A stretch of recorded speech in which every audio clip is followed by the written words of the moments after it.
네, 반갑습니다. 철학의 언저리에서 철학을 배우고 나를 알아가는 시간, 언저리 철학의 박현숙입니다. 지금 여러분들은 어떤 꿈을 꾸고 계신가요? 내가 꾸고 있는 그 꿈이 과연 나의 꿈일까요? 나의 꿈이 아닐까요? 무슨 황당한 소리냐 싶으실 텐데요. 내가 꾸고 있는 꿈이 나의 꿈이 아니라 타인의 꿈이라고 말하는 분이 계십니다. 바로 락강인데요.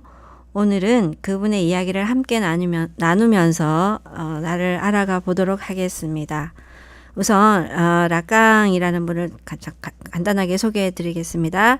락강은 프랑스의 정신의학자인데요. 언어학을 정신분석에 적용하신 분입니다. 68 혁명이라고 프랑스에서 유명한 혁명 사건이 있었는데 그 이후에 지식인들의 관심을 많이 받았고요.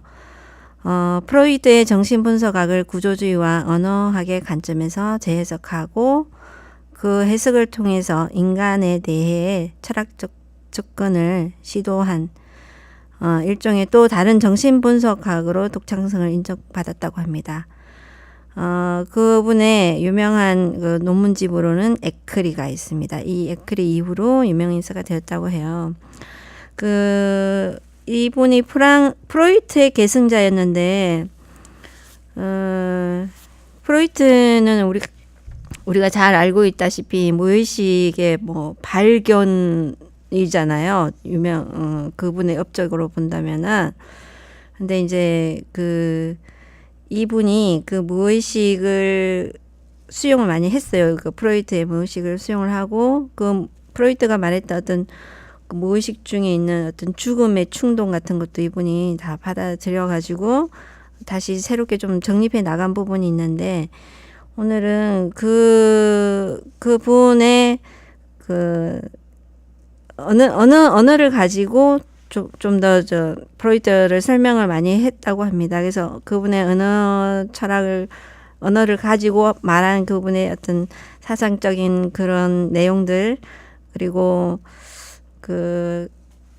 언어를 통해서 우리가 어떻게 이 세계 속에서 또 이 세계 속에 우리가 포함되어 가고 그러니까 이 세계의 질서 속에 우리가 우리 자신으로 온전히 우리 자신으로 살아가기보다 수용되어져 갔는지, 그것이 어떤 의미인지 우리가 한번 알아보도록 하겠습니다. 그리고 이분이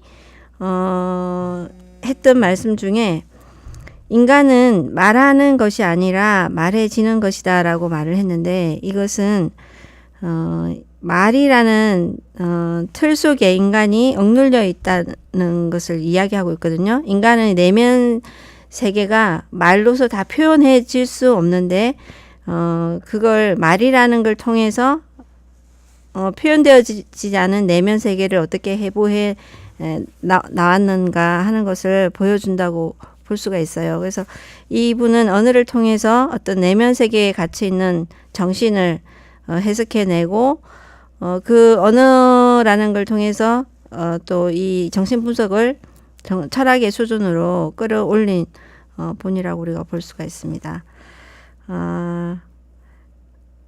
우리 음악 하나 듣고 시작하겠습니다. 자, 러버스 콘체르트 우쿨렐레 피크닉의 러버스 콘체르트 듣겠습니다. 네, 음악 잘 듣고 오셨죠? 락강은 우리가 의식하는 현실은 우리가 태어나기 전부터 타자가 지배하고 있었다라고 말하고 있습니다. 여기서 타자라는 것은 야구 타자가 아니고 타인을 의미합니다. 타인, 다른 사람. 그러니까는 우리가 태어나기 전부터 우리가 의식하고 있는 현실이 타인이 지배하고 있었다라고 말하고 있죠. 그 대표적인 타자를 언어라고 보았습니다. 언어는 어떠한 상징 체계를 말하고 있는데요. 그 상징 체계가 그 언어지만은 그걸 우리가 더 큰 의미로 본다면 문화나 어떤 사회의 제도라고 볼 수가 있어요. 그러니까 우리가 태어나기 전부터 이미 사회는 구성이 되어 있었잖아요. 그래서 우리는 태어나면서 이 타자가 사용하는 언어 질서에 복종할 수밖에 없고 그 언어 질서가 만들어내고 있는 사회 제도와 문화에 우리가 복종할 수밖에 없다. 그래서 어쩌면 그 아까 했던 이야기들이 내가 생각하는 내가 꿈꾸고 있는 그런 것들이 사실은 나의 꿈이 아니라 타인의 꿈이다라고 말할 수 있는 그 근거가 될 수가 있겠죠. 근데 이분이 말했던 것 중에 제일 꼭 알고 가야 될 부분이 바로 욕망이라는 겁니다.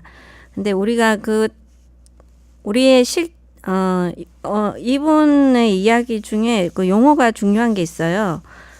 용어 중에 실제라는 게 있어요. 실제계라는 게 있어요. 실제계가 있고, 아까 말했던 우리 태어나기 전부터 타자가 지배하고 있다라는 것은 그 언어에 의해서 상징되어 있는 상징 체계죠. 그래서 그걸 상징계라고 명명을 합니다. 실제계는 그 상징화를 거부하는 어떤 것을 말하는데요. 상징 언어 질서나 사회 제도는 항상 어떤 그 질서를 유지하기 위해서 금지하고 배제되는 금지하는 어떤 것들이 있잖아요. 그거에 의해서 금지되고 배제되어 있는 것을 이제 실제라고 합니다.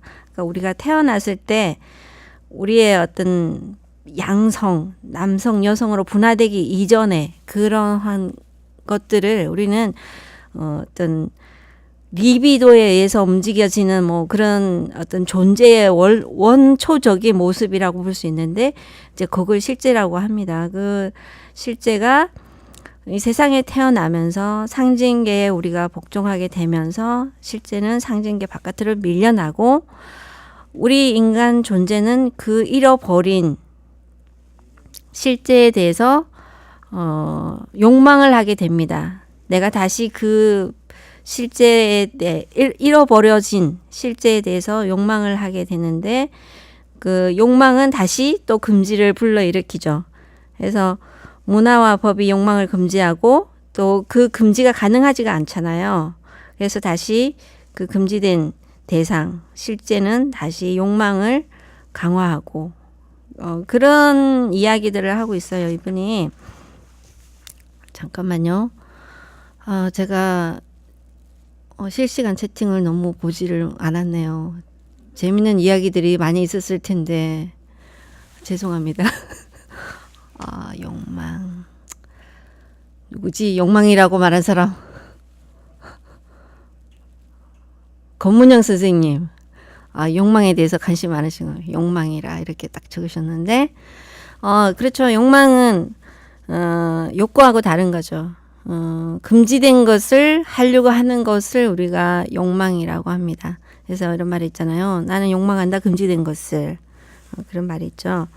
이런 욕망은 우리가 상징계 안에서 생긴 어떤 빈 구멍, 결여된 어떤 것, 소외된 어떤 그 실제에 대해서 우리가 자꾸 하려고 하는 거, 그것이 욕망인데요.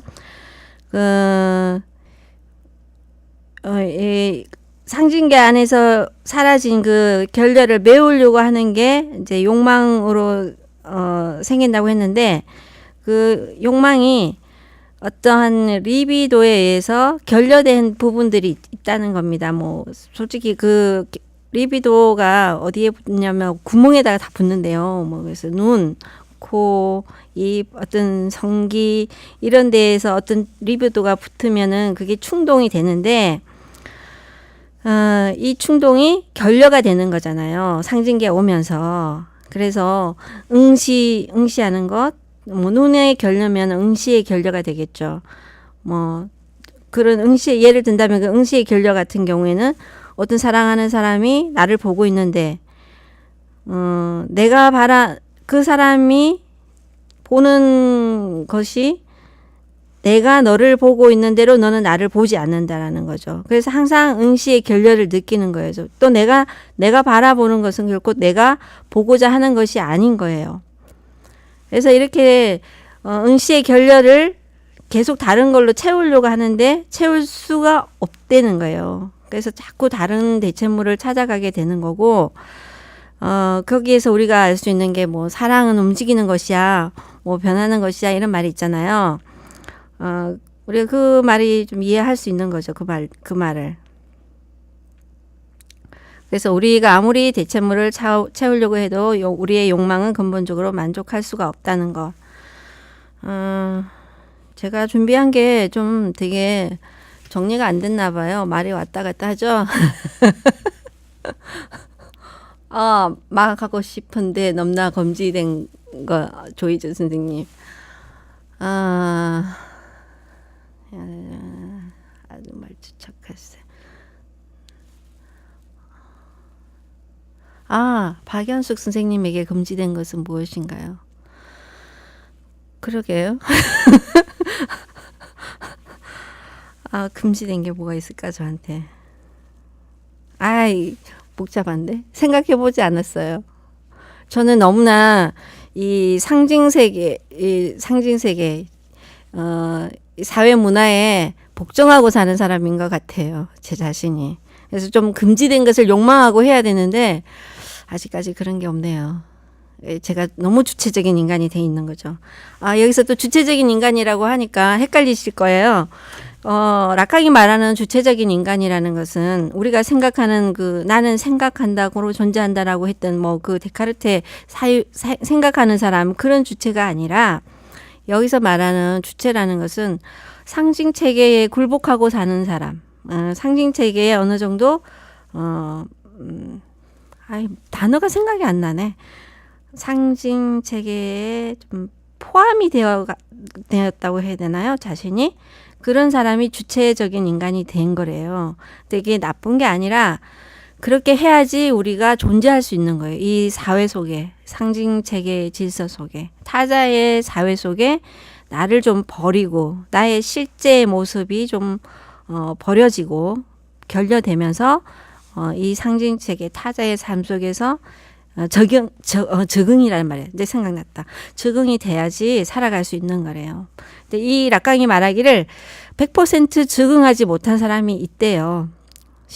자기의 실제를 가지고 이 타자의 세계에 자기의 실제가 100% 적응되지 못한 사람이 있는데 그 사람이 바로 정신병자래요. 그렇게 사는 사람이 정말 주체적인 인간이 아니라 그런 사람이 정신병적인 사람을 그렇게 말한다고 해요. 그래서 어느 정도 우리는 타인과의 관계를 맺어가면서 나 혼자만의 어떤 생각으로 사는 게 아니라 타인과의 관계, 타인이 바라보는 나 그런 걸 생각하면서 사는 게 정상이라는 거죠. 음악 좀 듣고 올게요. 말을 좀 많이 했네. 자, 이제 거의 이제 막바지에 접어들고 있습니다. 시작한 지 얼마 되지 않은데 막바지라고 하니까 좀 긴 빠지나요?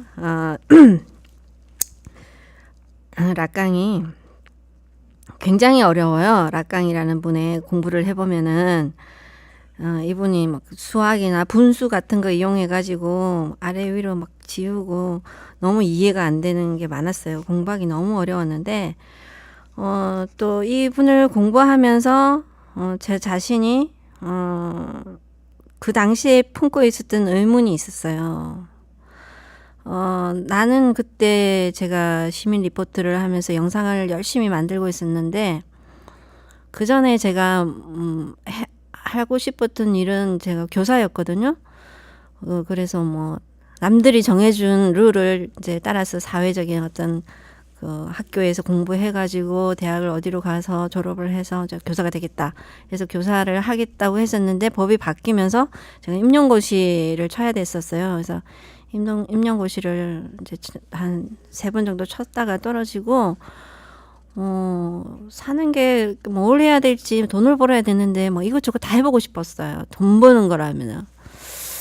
그래서 뭐 학습지 선생을 했었는데 학습지 선생이 굉장히 어려웠어요. 새로운 인생에 대해 쓴맛을 제가 그때 느꼈는데, 그러면서도 많이 좀 사람이 좀 성장하기도 했었죠. 그러고서 제가 뭐 여러 가지 이제 결혼하고 일을 겪고 또 이제 인생에 대해서 생각해 보게 된 시기가 이제 있었는데, 이제 가까운 지인이 갑자기 이제 세상을 버리면서 아, 인생이라는 게 뭐냐, 죽음이라는 것이 어떤 의미가 있느냐, 이런 생각을 하게 되면서 나는 내가 하고 싶은 일을 찾아야겠어. 뭐 어차피 사람들이 다 죽잖아. 그러니까 난 정말 나만을 생각해서 내가 제일 원하는 거 한번 해보자. 뭐 그러다가 이제 만난 게 여기 주한 영상 미디어 센터예요. 거기서 이제 영상을 배우고 영상이 재밌더라고요. 영상을 하면서 좀 제 삶도 위로를 받고 또 제가 하고 싶은 이야기들 또 써보고 영상으로 표현하고 그게 되게 재밌었어요. 그래서 이러다 저러다 이제 여기 계속 이제 그 관계를 맺게 되고 그래서 이제 비디오 작업을 많이 했는데 너무 힘든 거 이제 시민 리포터가 돼가지고 비디오를 만들려니까 너무 힘든 거예요. 그게 너무 힘들어가지고 제가 이제 고민을 하게 됐어요. 아, 내가 정말 이 일이 내가 하고 싶은 일인가? 그런 생각을 하면서 나는 왜 일을 하려고 하지? 이걸 계속해서 뭘 하려고 하지? 뭐 영화 감독이라도 한번 해볼까? 그래, 영화를 대박 나는 걸 만들어가지고 막 히트를 쳐. 그러면 그게 나한테 무슨 의미가 있어? 계속 그런 생각을 하고 있는 중에 락강을 배웠어요. 그래서 락강이 그런 거잖아요. 인간의 욕망은 타자의 욕망이다. 네가 대박을 치려고 하는 건 네가 하려고 하는 거 아니라 다른 사람들 앞에서 너가 다른 사람한테 인정받으려고 하는 거잖아. 이런 생각이 들면서 아, 내가 지금 욕망하고 있는 거 하고 싶어 하는 것도 사실은 내게 아니었어. 이런 생각이 들었어요. 그래서 이분이 참 고마웠죠. 그러면서 나만 이런 생각을 할까? 우리가 살아가고 있는 모든 사람들은 어쩌면 그런 생각을 가지고 살 수도 있어. 내가 물론 저 같은 사람이 다는 아니겠죠. 정말 하고 싶은 일들 하고 사시는 분도 있겠지만 열심히 내가 재밌는 일을 하고 한다고 하지만 사실은 그게 타인의 욕망일 수도 있겠구나. 이런 생각이 들더라고요. 그래서 기차를 타고 가면 사람들이 막 자기의 어떤 목표지를 향해서 열심히 살고 있잖아요. 가고 있고 뭔가를 하고 있는 분들이잖아요. 저런 분들도 정말 자기가 원하는 삶을 살고 있는 것일까? 아니면 우리가 이게 주어져 있는 제도 속에서 틀에 박힌 채 살아가고 있으면서 이게 나의 진정한 삶이라고 생각하고 살아가고 있는 건 아닐까? 그런 생각이 좀 들었어요. 만약에 그게 아니라면 우리가 정말 좀비가 되어 있는 건 아닐까? 이런 생각도 들었고. 그래서 제가 이 락강 공부할 때는 많은 생각을 했던 시기였어요. 그래서 이게 뭐 아는 건 어차피 그렇게 해서 우리가 주체가 뭐 되어야 된다고 하잖아요. 이게 어떤 타자의 삶 속에서 어느 정도는 복종하고 그렇게 살아가야지 자기 주체가 생기는 건데, 이게 과연 이렇게만 살아야 되는가 계속 공부를 하다 보니까 이분은 그 삶이 어느 정도는 맞지만 이 부분이 그게 안 되면은 정신병이 오지만은 또 거기에서 안주하는 것을 권하지는 않았어요. 이분은 그 결여되어 있는 부분들을 찾아서 거기에 자기가 서야 된다. 그렇게 얘기를 했어요. 그걸 이제 프로이트는 어떻게 말했냐면은 프로이트는 그것이 있던 곳에 내가 있어야 한다라는 고 표현했는데 락항은 충동이 있는 실제계의 차원의 주체가 자리 잡아야 한다. 이렇게 말했어요. 그게 뭐냐면, 그러니까 내가 충동하고 내가 욕망하는 어떤 실제계가 있을 거 아니에요. 이제 그곳에 나의 주체가 자리 잡아야 한다. 라고 합니다. 네, 이제 그렇게 해서 그것이 정말로 그 사람에게는 진정한 희열이 되고 또 승화가 된다고 본 거죠. 그래서 어떤 결여의 공백이 있는데 결여된 부분이 있는데 그걸 어떤 대체물로 채우는 게 아니라 그걸 응시하고 그대로 받아들이고 그 결여, 그 공백을 사랑하고 가야 한다라고 이야기를 한 겁니다. 라캉을 이제 거의 이제 마무리를 하면서 이 분이 어떤 평가를 받는지를 한번 얘기를 해볼게요. 라캉 사상은 잃어버린 원초적 대상에 대한 그리움으로부터 어떻게 인간의 욕망이 탄생하는지 해명을 했다고 합니다. 그리고 타자의 질서인 상징적 질서, 문화의 질서 안에서 욕망을 길들이기보다는 문화를 통해 교화되지 않는 제어할 수 없는 충동의 즐거움을 주체에게 찾아주어야 한다라고 주장을 했습니다. 이런 면에서는 긍정적인 평가를 받지만 그러면 그게 구체적인 방법 면에 있어서는 뭐야? 라고 물어봤을 때 구체적인 방법을 좀 제시한 게 좀 부족하다라고 또 어떤 다른 분들은 이야기하고 있습니다. 오늘 여기까지 라캉을 공부했습니다. 너무 힘들었어요. 우리 다음에 또 다른 철학자로 만나요.